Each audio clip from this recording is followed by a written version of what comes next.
हैदराबाद में बीजेपी ने वो कर दिखाया जिसकी किसी ने उम्मीद नहीं की थी। निकाय चुनाव में साफ तौर पर लगातार बड़ी जीत की तरफ है और अच्छा कर रही है। दूसरे नंबर पे फिलहाल हमारे साथ बात करने के लिए यूपी के उप मुख्यमंत्री केशव प्रसाद मौर्य हैं। सर, जिस तरीके से पूरा राष्ट्रीय नेतृत्व था चुनाव में और पहली बार इस कदर से बीजेपी ने वहां जो मेहनत दिखाई है उसके आंकड़े भी नजर आ रहे हैं। आपको लगता है कि एक ऐसी जगह पर बीजेपी ने वार कर दी जहां पर कोई उम्मीद नहीं थी? निश्चित तौर से हैदराबाद निगम का जो चुनाव है वह महत्वपूर्ण है। जिस प्रकार से मुंबई महत्वपूर्ण होता है वैसे हैदराबाद भी महत्वपूर्ण है और भारतीय जनता पार्टी ने हैदराबाद के अंदर एक शानदार प्रदर्शन करने का जो रोड मैप तैयार किया था उसके हिसाब से अभी तक की सूचना के हिसाब से हमारा प्रदर्शन अनुकूल है।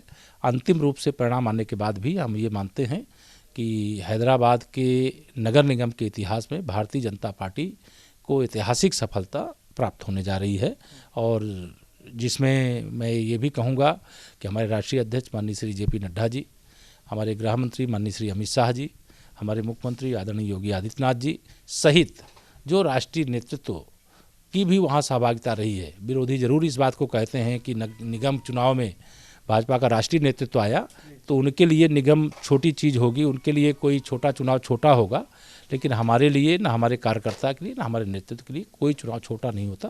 पूरी जिम्मेदारी से पूरी गंभीरता से लड़ते हैं और दक्षिण में यह भारतीय जनता पार्टी की ऐतिहासिक उपलब्धि है और अंतिम परिणाम की प्रतीक्षा कर रहे हैं।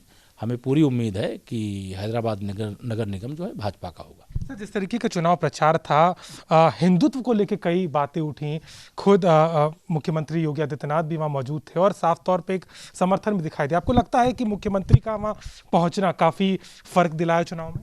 नहीं, निश्चित तौर से हमारे चाहे राष्ट्रीय अध्यक्ष जी हों, चाहे गृह मंत्री जी हों, चाहे मुख्यमंत्री जी हों, जब जाते हैं और उसका जो रिस्पांस पार्टी के पक्ष में दिखाई देता है वो उसी का परिणाम है कि आज भारतीय जनता पार्टी ने इतना शानदार प्रदर्शन वहाँ पर करने का काम किया है। जहाँ हमारे पास कुछ भी नहीं था लेकिन आज हमारे पास लगभग सब कुछ है साफ तौर पे। लेकिन विपक्षी कहते हैं कि ध्रुवीकरण करने के काम बीजेपी ने किया है और एक तरीके से जो लड़ाई टीआरएस और एआईएमएम के बीच थी उसका फायदा बीजेपी को मिला। ये तो विपक्ष जब हारता है, अब यहाँ पे ये इनके पास आरोप लगाने के लिए नहीं है कि ईवीएम ने गड़बड़ कर दिया इसलिए बीजेपी जीत गई।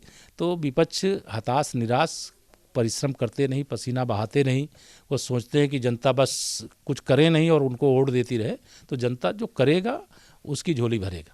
साफ तौर पर उप मुख्यमंत्री का कहना है कि लगातार जिस तरीके से राष्ट्रीय नेतृत्व और उत्तर प्रदेश के मुख्यमंत्री योगी आदित्यनाथ ने प्रचार से लेकर के इन पूरे चुनाव में अपना नेतृत्व दिखाया, साफ तौर पर उसी का नतीजा है कि बीजेपी एक नया इतिहास रचाने जा रही है। लखनऊ से कैमरामैन नीरज कुमार के साथ अभिषेक मिश्रा।